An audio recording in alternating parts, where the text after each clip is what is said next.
The war in Ukraine is a multi-dimensional disaster, which is likely to get worse in the foreseeable future. When a war is successful, little attention is paid to its causes, but when the outcome is disastrous, much attention is paid to the origins of the conflict. People want to know, how did we get into this terrible situation? I have witnessed this phenomenon twice in my lifetime, first with the Vietnam War and second with the Iraq War. In both cases, Americans wanted to know, how did their country miscalculate so badly? Given that the United States and its NATO allies played a crucial role in the events that led to the Ukraine war and are now playing a central role in the conduct of that war, it's appropriate to evaluate the West's responsibility for this calamity. I want to make two main arguments today.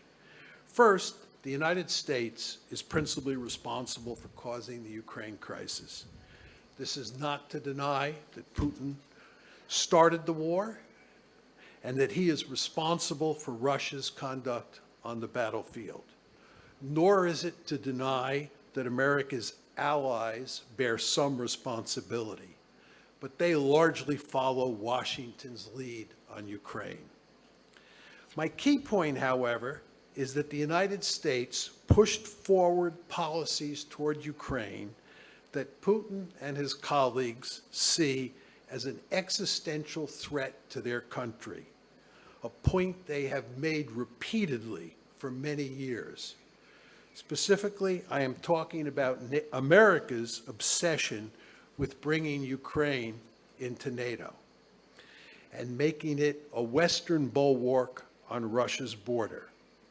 The Biden administration was unwilling to eliminate that threat through diplomacy and indeed recommitted itself to bringing Ukraine into NATO during 2021. Putin responded by invading Ukraine on February 24th of this year. Second, the Biden administration has reacted to the outbreak of the war by doubling down against Russia. Washington and its Western allies are committed to decisively defeating Russia in Ukraine and employing comprehensive sanctions to greatly weaken Russian power. The United States is not seriously interested in finding a diplomatic solution to the war, which means the war is likely to drag on for months, if not years. In the process, Ukraine, which has already suffered grievously, is going to experience even greater harm. In essence, the United States and its allies are helping lead Ukraine down the primrose path. Furthermore, there's a danger that the war will escalate as NATO might get dragged into the fighting and nuclear weapons might be used. We live in perilous times. Let me now lay out my argument in greater detail, starting with a description of the conventional wisdom about the causes of the conflict. It is widely and firmly believed in the West that Putin is solely responsible for causing the Ukraine crisis and certainly the ongoing war. He is said to have imperial ambitions, which is to say he is bent on conquering Ukraine and other countries as well, all for the purposes of creating a greater Russia that bears at least some resemblance to the former Soviet Union. In other words, Ukraine is Putin's first target, but not his last.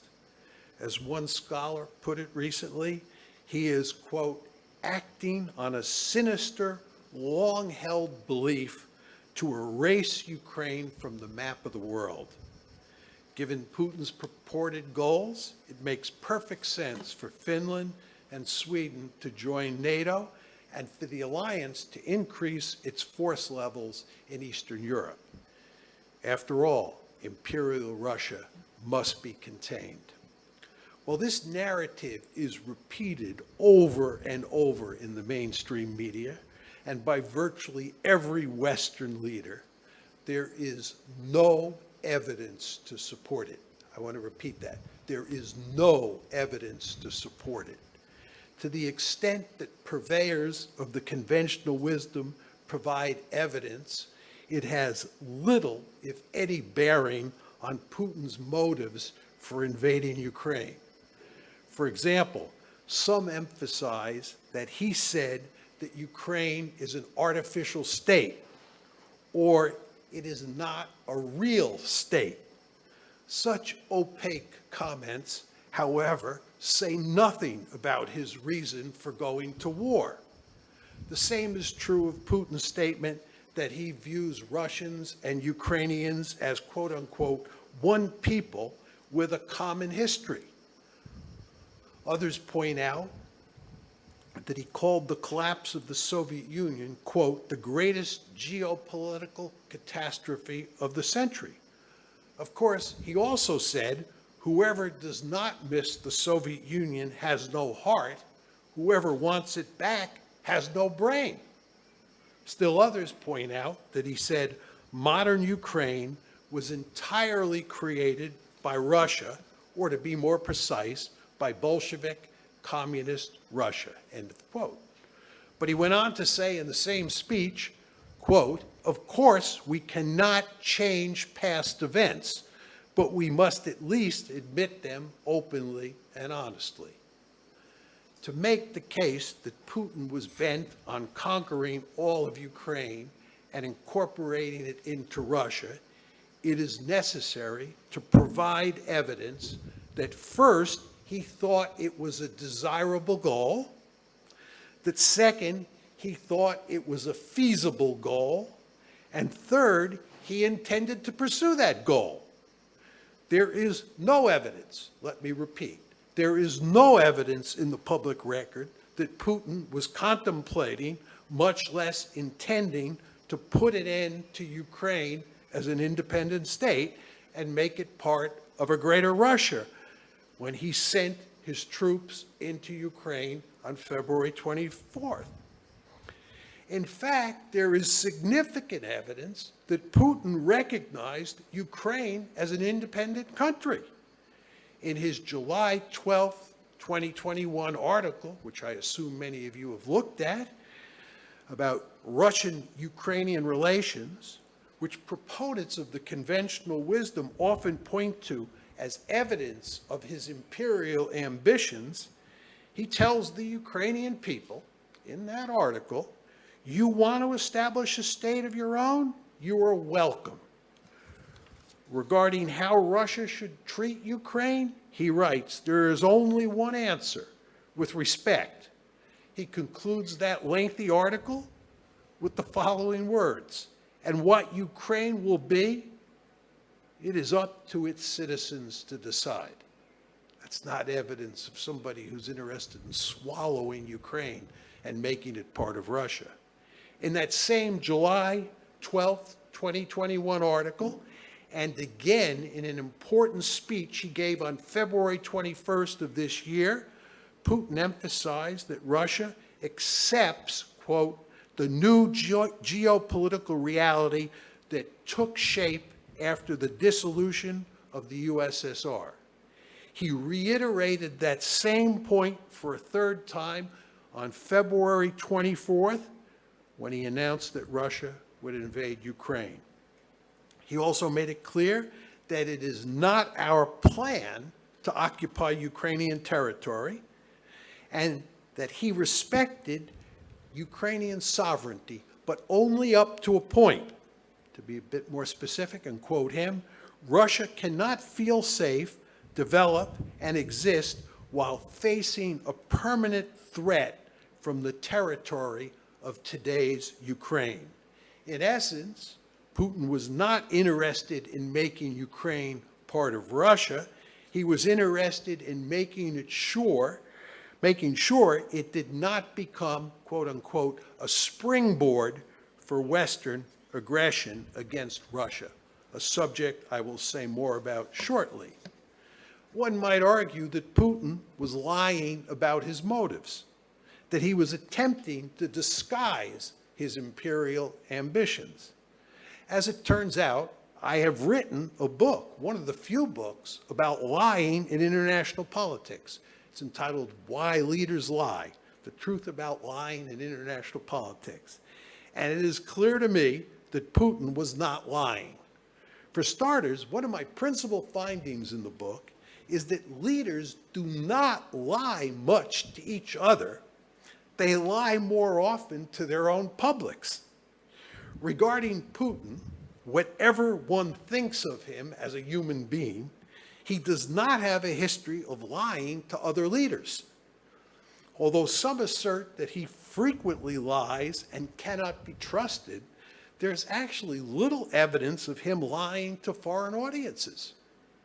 Moreover, he has publicly spelled out his thinking about Ukraine on numerous occasions over the past 2 years, and he has consistently emphasized that his principal concern is Ukraine's relations with the West, especially with regard to NATO. He has never once hinted that he wants to make Ukraine part of Russia. If this behavior is part of a giant deception campaign, it would be without precedent in recorded history. Perhaps the best indicator that Putin is not bent on conquering and absorbing Ukraine is the military strategy Moscow has employed from the start of this campaign. The Russian military did not attempt to conquer all of Ukraine. That would have required a classic blitzkrieg strategy that aimed at quickly overrunning all of Ukraine with armored forces supported by tactical air power. That strategy was not feasible, however, because there were only 190,000 soldiers in Russia's invading army, which is far too small a force to vanquish and occupy Ukraine, which is not only the largest country between the Atlantic Ocean and Russia, but also has a population of over 40 million people. You're not going to conquer, occupy, and absorb a country of that size with 190,000 people. And you're not even going to have enough troops to launch a classic blitzkrieg, which is essential to conquer the entire country. Unsurprisingly, the Russians pursued a limited aim strategy, which focused on either capturing or threatening Kyiv and conquering a large swath of territory in eastern and southern Ukraine. In short, Russia did not have the capability to subdue all of Ukraine, much less conquer other countries in Europe. To take this argument a step further, Putin and other Russian leaders surely understand from the Cold War that occupying countries in the age of nationalism is invariably a prescription for never-ending trouble. The Soviet experience in Afghanistan is a glaring example of this phenomenon. But more relevant for the issue at hand is Moscow's relations with its allies in Eastern Europe during the Cold War. The Soviet Union maintained a huge military presence in that region and was involved in the politics of almost every country located there. Those allies, however, were a frequent thorn in Moscow's side. The Soviet Union put down a major insurrection in East Germany in 1953. It invaded Hungary in 1956, and it then invaded Czechoslovakia in 1968, all for the purpose of keeping those countries in line. There was serious trouble in Poland in 1956, 1970, and 1980 to 81. Although Polish authorities dealt with these events, they served as a reminder that intervention might be necessary. Albania, Romania, and Yugoslavia routinely caused Moscow trouble, but Soviet leaders tended to tolerate their misbehavior because their location made them less important for deterring NATO. What about contemporary Ukraine? It's obvious from Putin's July 12, 2021 essay, his famous essay, that he understands that Ukrainian nationalism is a powerful force, and that the civil war in the Donbass, which had been going on since 2014, had done much to poison relations between Russia and Ukraine. He surely knew that Russia's invasion force would not be welcomed with open arms by Ukrainians, and that it would be a Herculean task for Russia to subjugate Ukraine if it had the necessary forces to conquer the entire country, which it did not have. Finally, it's worth noting that hardly anyone made the argument that Putin had imperial ambitions from the time he first took office in 2000 until the Ukraine crisis first broke out on February 22nd, 2014. That's 14 years. Nobody made the argument that he had imperial ambitions in his first 14 years in office. In fact, the Russian leader was an invited guest to the April 2008 NATO summit in Bucharest, where the alliance announced that Ukraine and Georgia would eventually become members. He was invited to be there. Putin's opposition to that announcement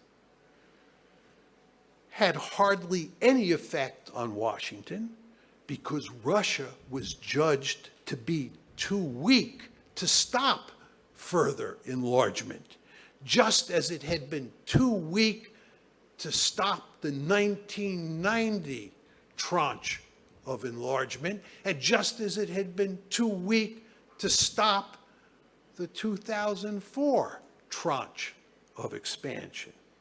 Relatedly, it's important to note that NATO expansion before 2014, before the February 2014 crisis, was not aimed at containing Russia. Given the sad state of Russian military power, Moscow was in no position to pursue revanchist policies in Eastern Europe. Tellingly, former U.S. Ambassador to Moscow Michael McFaul notes that Putin's seizure of Crimea, that was in February 22nd, after the February 22nd, 2014 crisis started, was not planned before the crisis, but was an impulsive move in response to the coup that overthrew Ukraine's pro-Russian leader. In short, NATO enlargement was not intended to contain a Russian threat, but was intended instead as part of a broader policy to spread the liberal international order into Eastern Europe and make the entire continent look like Western Europe. It was only when the Ukraine crisis broke out in February 2014 that the United States and its allies suddenly began describing Putin as a dangerous leader with imperial ambitions, and Russia as a serious military threat that had to be contained. What happened? This new rhetoric was designed to serve one simple purpose: to allow the West to blame Putin for the outbreak of trouble in Ukraine. And now that the crisis has turned into a full-scale war, it is imperative to make sure that he alone is blamed for this disastrous turn of events.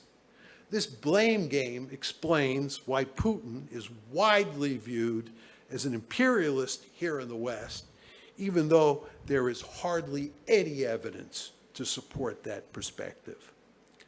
Let me now turn to the real cause of the Ukraine crisis and ultimately the Ukraine war.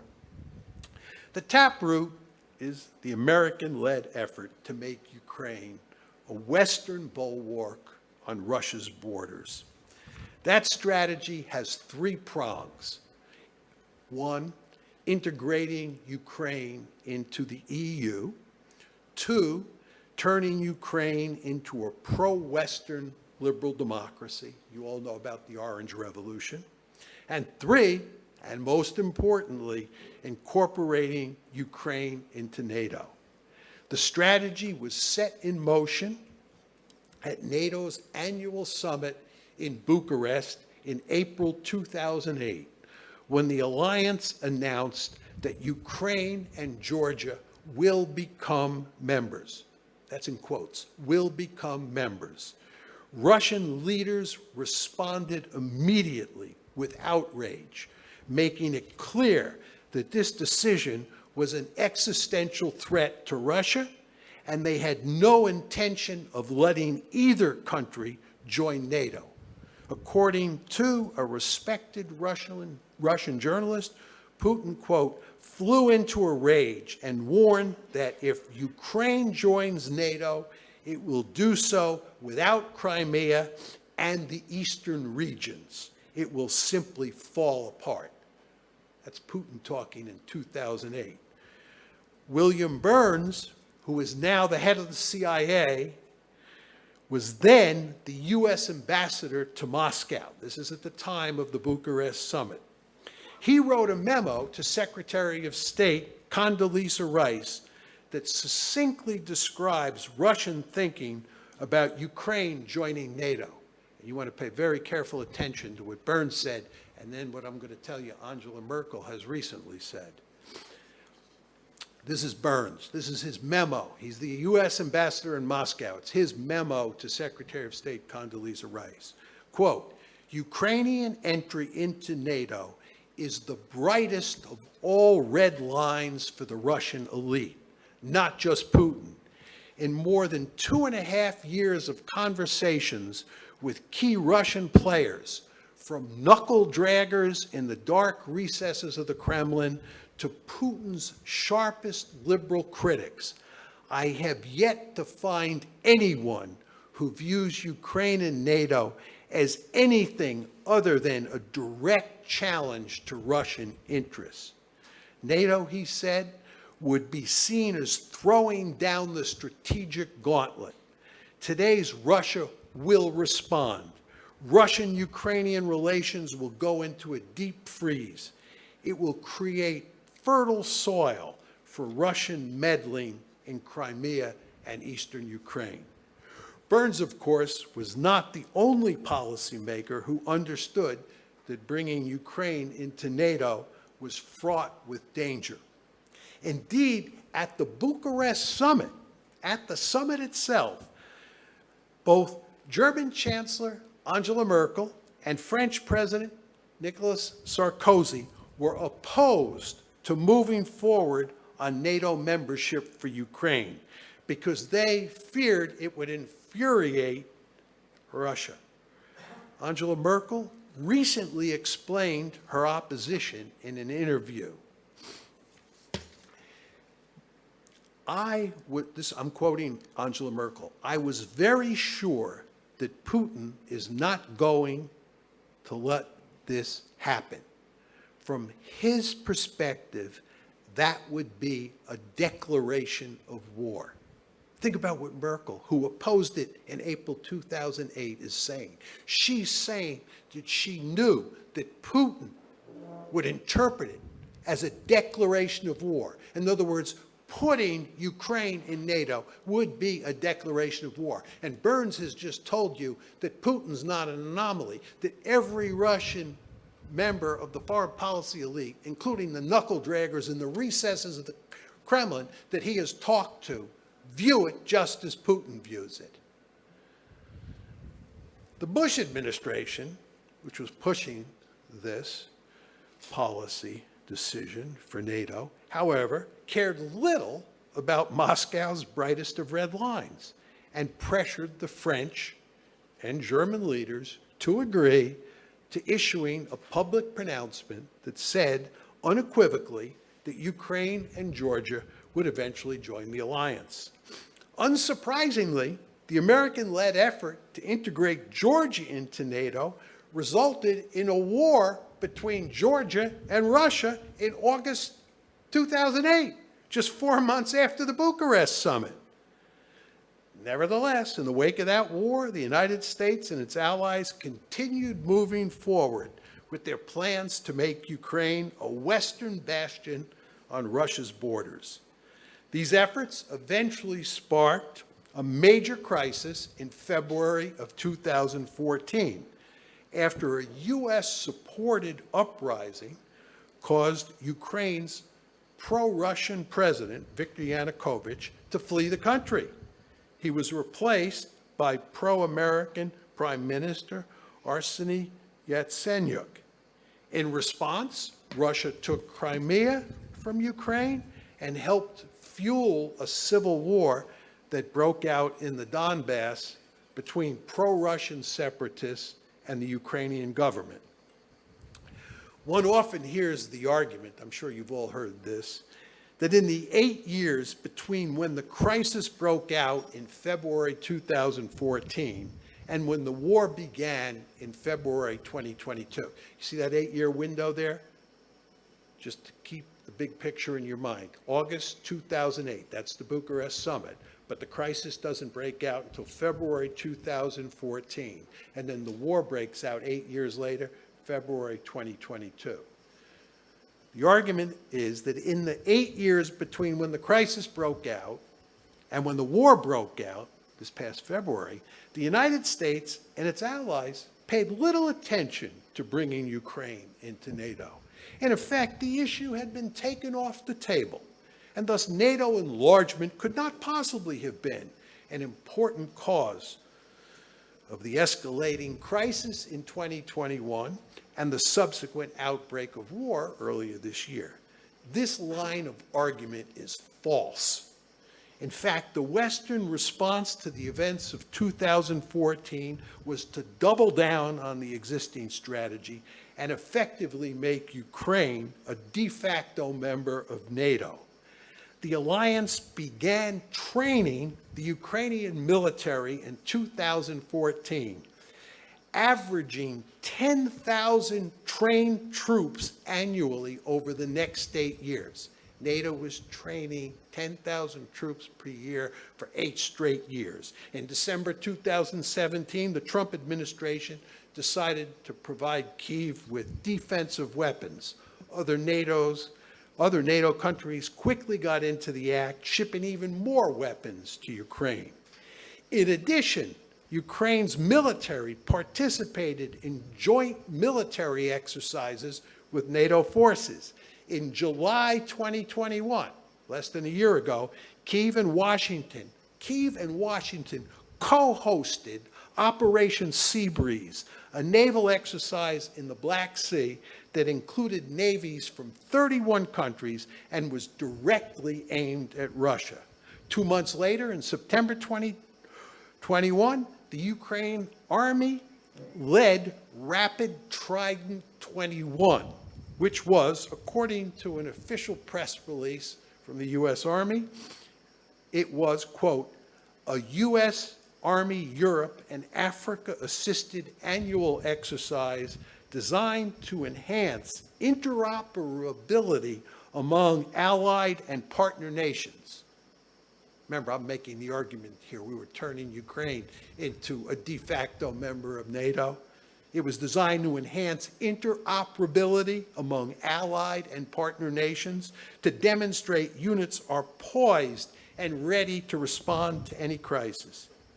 NATO's efforts to arm and train Ukraine's military explains in good part why it has fared so well against Russian forces in the ongoing war. It's not simply Russian incompetence, it's the fact that we armed and trained those Ukrainian forces and turned them into a formidable fighting force. A headline in a recent issue of the Wall Street Journal put it quite nicely. This is quoting that headline in the Wall Street Journal. The secret of Ukraine's military success, years of NATO training. Years of NATO training. In addition to NATO's ongoing efforts to make the Ukrainian military a formidable fighting force, the politics surrounding Ukraine's membership in NATO and its integration into the West changed in 2021. There was renewed enthusiasm for pursuing Ukrainian membership in NATO in 2021. And the change took place in both Kyiv and in Washington. Let me start by telling you what happened in Kyiv. President Zelensky, who had never shown much enthusiasm for bringing Ukraine into NATO, and who was elected in March 2019 on a platform that called for working with Russia to settle the ongoing conflict crisis, reversed course in early 2021 and not only embraced NATO expansion, but also adopted a hardline approach toward Moscow. He made a series of moves like shutting down pro-Russian TV shows and stations and arresting an especially close friend of Putin and charging him with treason. These were all moves that were sure to anger Moscow. President Biden, who moved into the White House in January 2021, Biden is moving into the White House just as Zelensky is beginning to do a flip on his views towards Ukraine and towards Russia. President Biden had long been committed to bringing Ukraine into NATO and was also super hawkish towards Russia. And you want to remember that when he was vice president in the Obama administration, President Obama assigned him, Joe Biden, with the Ukraine portfolio. So he was no stranger to this issue. Unsurprisingly, on June 14th, 2021, about a year ago, almost a year ago to the day, NATO issued the following communique at its annual Brussels summit. I'm going to quote, we reiterate the decision made at the 2008 Bucharest summit that Ukraine will become a member of the alliance, as an integral part of the process. We reaffirm all elements of that decision. We reaffirm all elements of that decision, as well as subsequent decisions, including that each partner will be judged on its own merits. We stand firm in our support for Ukraine's right to decide its own future and foreign policy course, free from outside interference. On September 1st, 2021, Zelensky visited the White House, where Biden made it clear in his public statements that the United States was, quote, firmly committed to Ukraine's Euro-Atlantic aspirations. Then, on November 10th, 2021, Secretary of State Tony Blinken and his Ukrainian counterpart signed an important document. It's called the U.S.-Ukraine Charter on Strategic Partnership. It's available on the website or on the internet if you're interested. This is what it says. The aim of both parties is to, quote, underscore a commitment to Ukraine's implementation of the deep and comprehensive reforms necessary for full integration into Europe and Euro-Atlantic institutions. That document explicitly builds not just on, quote, the commitments made to strengthen the Ukraine-U.S. strategic partnership by Presidents Zelensky and Biden, end of quotes, but it also reaffirms the U.S. commitment to the, quote, 2008 Bucharest Summit Declaration. In short, there is little doubt that starting in early 2021, Ukraine began moving rapidly toward joining NATO. Some argue that while that may be true, it should not have concerned Russian policymakers. We have decided it shouldn't have concerned Russian policymakers. Why? Because NATO is a defensive alliance and poses no threat to Russia. But that's not how Putin and other Russian leaders think about NATO. And it is what they think, not what you think or I think, that matters. And they see NATO as a direct threat. They see NATO expansion into Ukraine as an existential threat. They see it as the brightest of red lines. To deal with this growing threat, Putin stationed ever-increasing numbers of Russian troops on Ukraine's borders between February 2021 and February 2022. You remember last year? The number of Russian troops on Ukraine's borders continually increased and increased and increased. You ask yourself, why was that happening? It was happening in response to what Zelensky and Biden were doing, and all the arming and training was taking place. You noticed all those military exercises I described took place in 2021. Putin's aim was to coerce Biden and Zelensky into altering course and putting an end to their efforts to integrate Ukraine into the West. On December 17th, 2021, the Russians reached the boiling point, and Moscow sent separate letters to NATO and to Biden. Many of you, I'm sure, remember when the Russians sent those letters to Biden and to NATO, demanding a written guarantee that, number one, Ukraine would not join NATO, no offensive weapons would be stationed near Russia's borders, and three, NATO troops and equipment moved into Eastern Europe since 1997 would be moved back to Western Europe. Putin made numerous public statements during this period that left no doubt that he viewed NATO expansion into Ukraine as an existential threat. Speaking to the Defense Ministry Board on December 21st, 2021, he stated, this is quoting Putin, "What they are doing or trying or planning to do in Ukraine is not happening thousands of kilometers away from our national border. It's on the doorstep of our house. They must understand that we simply have nowhere further to retreat to. Do they really think we do not see these threats? Or do they think that we will just stand idly by watching threats to Russia emerge?" 2 months later, at a press conference on February 22nd, 2022, this is 2 days before they invade, Putin said, quote, "We are categorically opposed to Ukraine joining NATO because this poses a threat to us, and we have arguments to support this.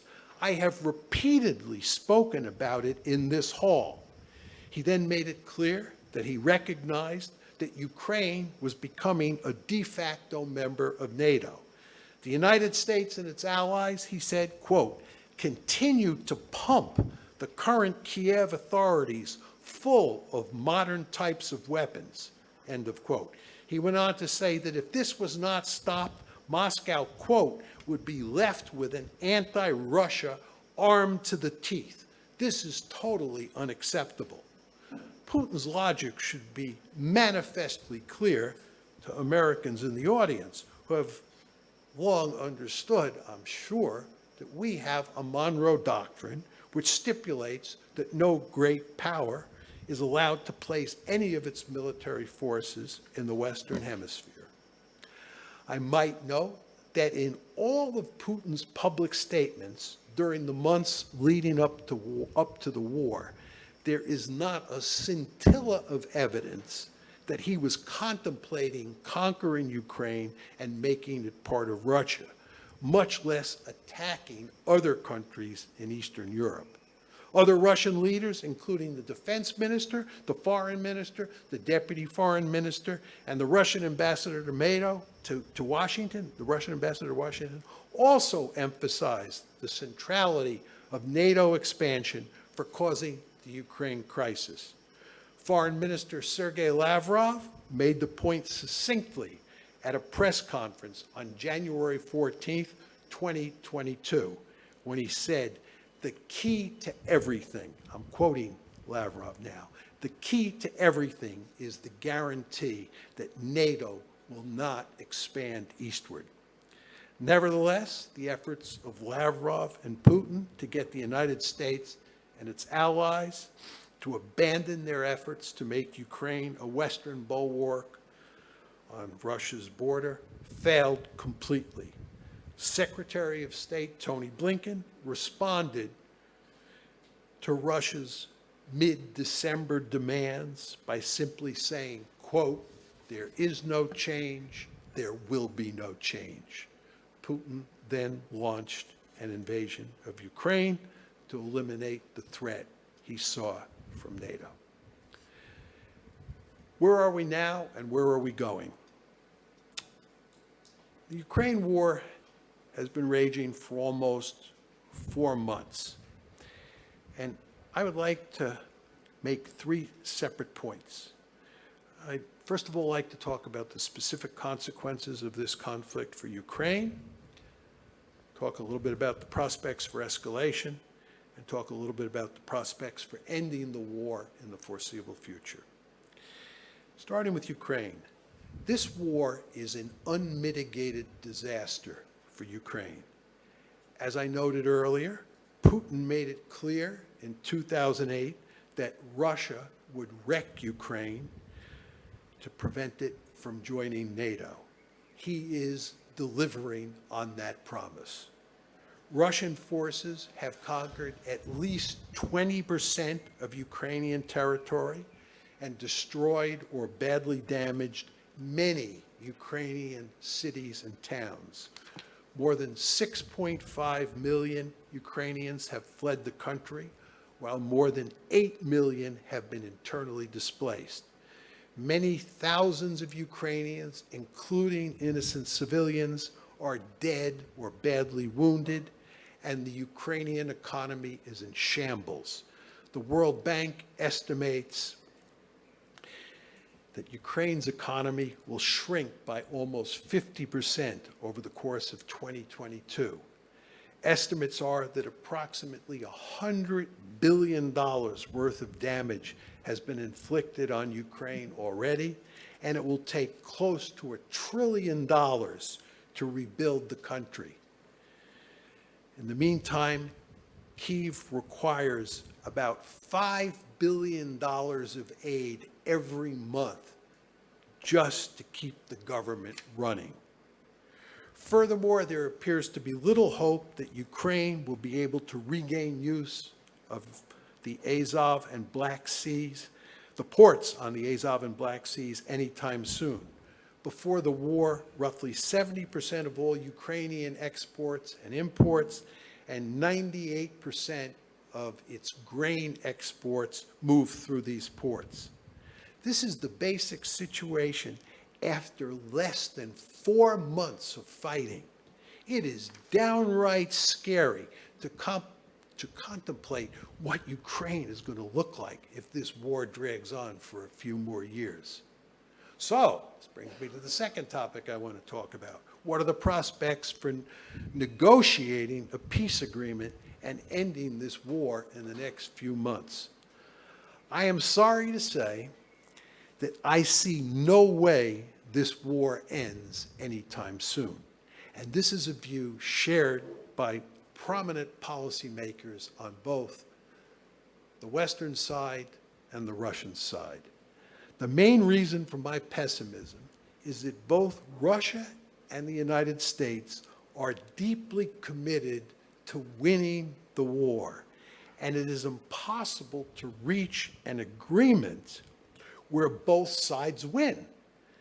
To be more specific, the key to a settlement from Russia's perspective is making Ukraine a neutral state, which means that Ukraine must divorce itself from the West, especially the United States. But that outcome is unacceptable to the Biden administration and a large portion of the American foreign policy establishment, because it would represent a victory for Russia. Ukrainian leaders have agency, of course, and thus one might hope that given all the horror being inflicted on their country, they will push for neutralization. Indeed, Zelensky briefly mentioned that possibility in the first month of the war, but he never seriously pursued it.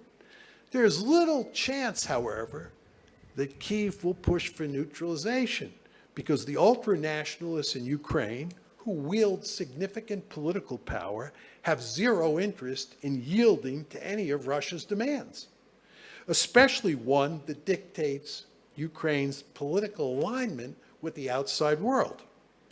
The Biden administration and the countries on NATO's eastern flank, and here we're talking about Poland and the Baltic states, they're likely to support Ukraine's ultranationalists, along with the Americans, on this whole issue of creating a neutral Ukraine.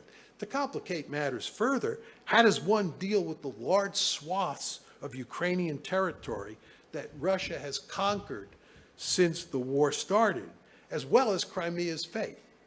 It's hard to fathom Moscow giving up any of the Ukrainian territory it now occupies, much less all of it, at least in the foreseeable future. Russia's territorial goals today are probably not the ones they started the war with. At the same time, it's difficult to imagine any Ukrainian leader accepting a deal that allows Russia to keep any Ukrainian territory, except possibly Crimea. I certainly hope I'm wrong, but I see no end in sight to this ruinous war. Let me turn to the final matter, which is the matter of escalation. It's widely accepted among international relations scholars that there is a powerful tendency for protracted wars to escalate. Other countries get dragged into the fight, and the level of violence is likely to escalate. The potential for this happening in Ukraine is real. There is a danger that the United States and its NATO allies will get dragged into the fighting, which they have been able to avoid up to this point, even though we are now effectively at war with Russia. There's also the possibility that nuclear weapons might be used in Ukraine, and that might even lead to a nuclear exchange between Russia and the United States. The underlying reason that these outcomes might be realized is that the stakes are so high for both sides, and thus neither can afford to lose. As I have emphasized, Putin and his lieutenants believe that Ukraine joining the West is an existential threat to Russia that must be eliminated. In practical terms, that means Russia must win its war in Ukraine. Defeat is unacceptable. The Biden administration, on the other hand, has stressed that its goal is not only to defeat the Russians in Ukraine, but also to use massive sanctions to do egregious damage to the Russian economy. Secretary of Defense Lloyd Austin has emphasized that the West's goal is to weaken Russia to the point where it could not invade Ukraine again. In effect, the Biden administration is committed to knocking Russia out of the ranks of the great powers. At the same time, President Biden himself has called Russia's war in Ukraine a genocide and charged Putin with being a war criminal who should face, quote, a war crimes trial after the war. Such rhetoric hardly lends itself to negotiating an end to the war.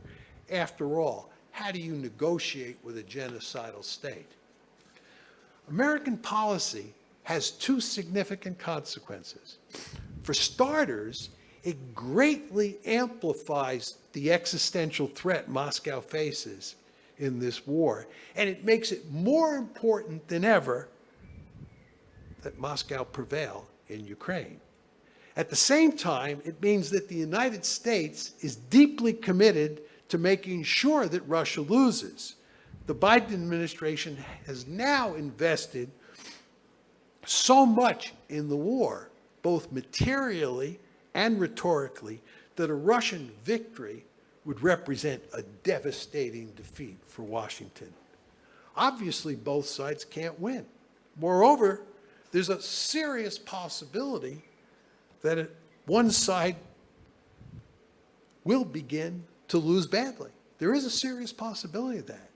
If American policy succeeds and the Russians are losing to the Ukrainians on the battlefield, Putin might turn to nuclear weapons to rescue the situation. The U.S. Director of National Intelligence, Avril Haines, told the Senate this past May that this was one of the two situations that might lead Putin to use nuclear weapons if he is losing in Ukraine. For those of you who think it's unlikely that he would turn to use nuclear weapons to rescue the situation if he's losing in Ukraine, I would remind you that NATO planned to use nuclear weapons in similar circumstances during the Cold War. We were planning to use nuclear weapons in West Germany if the Warsaw Pact overran West Germany. If we were losing against the Warsaw Pact in West Germany, we were going to turn to nuclear weapons to rescue the situation. That's what we're talking about Putin doing. You don't think he'll do it? I wouldn't bet a lot of money on that. If Russia were to employ nuclear weapons in Ukraine, it's difficult to say how the Biden administration would react, but it would surely be under great pressure to retaliate, thus raising the possibility of a great power nuclear war.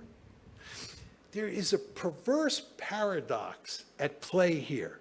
You really want to think about this.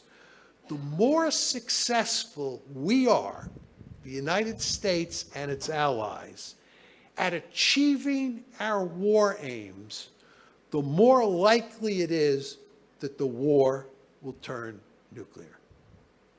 Let's turn the tables and ask what happens if the United States and its NATO allies appear to be heading toward defeat, which effectively means that the Russians are routing the Ukrainian military and the government in Kyiv is moving to negotiate a peace deal to hold on to as much of Ukraine as possible.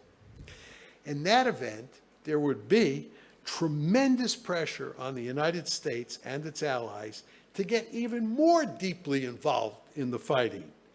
It is not likely, but certainly possible, that America or maybe Polish troops would get pulled into the fighting, which means NATO would not effectively be at war with Russia, it would literally be at war with Russia. This is the other scenario, according to Avril Haines, the Director of National Intelligence, where the Russians might turn to nuclear weapons. It is difficult to say precisely how events will play out in the Ukraine war. But there is no question that there will be serious potential for escalation, to include nuclear escalation. The mere possibility of that outcome should send shivers down your spine. There are likely to be other disastrous consequences from the war, which I cannot discuss in any detail because of time constraints. For example, there's reason to think that the war will lead to a food crisis in which many millions of people will die. Furthermore, relations between Russia and the West have been so thoroughly poisoned that it will take many years to repair them, maybe even decades. In the meantime, that profound hostility will foster instability around the globe, and especially in Europe. One might agree, but note that there's a silver lining. Relations among countries in the West have markedly improved. Transatlantic relations have improved. NATO and the EU are in better shape than ever. That's true for the moment, but there are deep fissures below the surface, which are likely to manifest themselves over time. For example, I would expect that relations between the countries of Eastern Europe will deteriorate as the war drags on. Finally, the conflict is already damaging the global economy in major ways, and the situation is likely to get much worse with time. Jamie Morgan, the CEO of J.P. Morgan Chase, says that we should brace ourselves for an economic hurricane. These economic shocks, of course, in turn, will affect the politics of every Western country, undermining liberal democracy and strengthening its opponents on both the left and the right. In conclusion, the ongoing conflict in Ukraine is a colossal disaster, which, as I noted at the start of my talk, will lead people all around the world to search for its causes. Those who believe in facts and logic will quickly discover that the United States and its allies are mainly responsible for this train wreck.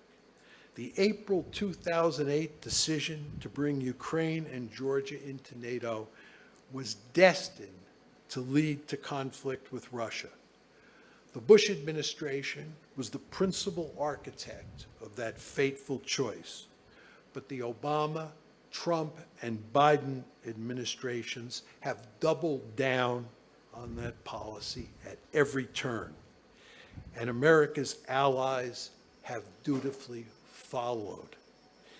Even though Russia's leaders made it perfectly clear that bringing Ukraine into NATO would be crossing the brightest of red lines, the United States simply refused to accommodate Russia's deepest security concerns and instead moved relentlessly to make Ukraine a Western bulwark on Russia's border. The tragic truth is that if the West had not pursued NATO expansion into Ukraine, it is unlikely there would be a war in Ukraine today, and Crimea would still be part of Ukraine. In essence, Washington played the central role in leading Ukraine down the path to destruction. History will judge the United States and its allies with abundant harshness for its remarkably foolish policy on Ukraine. Thank you.